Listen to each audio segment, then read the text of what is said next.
ഇത്തവണയും പതിവ് തെറ്റിക്കാതെ ഭീമൻ ചേന വിളയിച്ചിരിക്കുകയാണ് ഇടുക്കി അടിമാലി കൂമ്പൻപാറ സ്വദേശിയും കർഷകനുമായ അമ്പലത്തിങ്കൽ സുരേന്ദ്രൻ.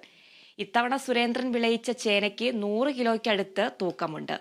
മുമ്പ് സുരേന്ദ്രൻ കാർഷിക മേളയിലെ വിളപ്രദർശന മത്സര രംഗത്ത് സജീവ സാന്നിധ്യമായിരുന്നു. തികച്ചും ജൈവ രീതിയിലാണ് സുരേന്ദ്രന്റെ കൃഷി. കാൽനൂറ്റാണ്ടോളമായി കാർഷിക വൃത്തിയിലൂടെ ജീവിതം മുമ്പോട്ട് കൊണ്ടുപോകുന്നയാളാണ് അടിമാലി കൂമ്പൻപാറ സ്വദേശി സുരേന്ദ്രൻ. തന്റെ കൃഷിയിടത്തിൽ ഭീമൻ ചേനയും കപ്പയും കാച്ചിലുമൊക്കെ വിളയിച്ചെടുക്കുന്നത് സുരേന്ദ്രൻ കാലങ്ങളായി തുടർന്നു പോരുന്ന കൃഷിരീതിയാണ്. ഇത്തവണയും സുരേന്ദ്രൻ പതിവ് തെറ്റിച്ചില്ല.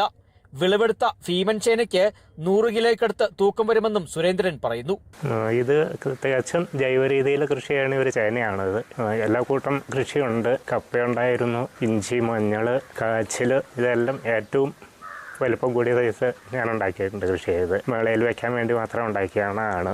നേരത്തെ ഉപയോഗിക്കുന്നതിന് വേറെ യാതൊരു കുഴപ്പമുള്ള ചേനയല്ല. അത് സാധാ ചേനയാണ്. ഗജേന്ദ്രൻ ചേന എന്നൊന്നും പറഞ്ഞാൽ അല്ലാതെ സാധനം ഇവിടുത്തെ നാടൻ ചേന തന്നെയാണത്. മുൻപ് സുരേന്ദ്രൻ കാർഷിക മേളകളിലെ വിളപ്രദർശന മത്സര രംഗത്ത് സജീവ സാന്നിധ്യമായിരുന്നു.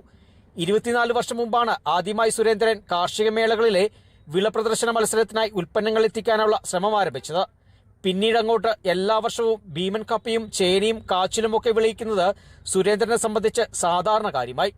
102 കിലോ തൂക്കം വരുന്ന ചേന, 110 കിലോ തൂക്കം വരുന്ന കാച്ചിൽ, 220 കിലോ തൂക്കം വരുന്ന കപ്പ, 34 കിലോ തൂക്കം വരുന്ന ഇഞ്ചിയും മഞ്ഞളുമൊക്കെ കഴിഞ്ഞ കാലത്ത് സുരേന്ദ്രൻ തന്റെ കൃഷിയിടത്തിൽ വിളയിച്ചിട്ടുണ്ട്. തികച്ചും ജൈവ രീതിയിലാണ് സുരേന്ദ്രൻ തന്റെ കൃഷി തുടർന്നു പോരുന്നത്. Bineesh Antony, Kerala vision news, Idukki.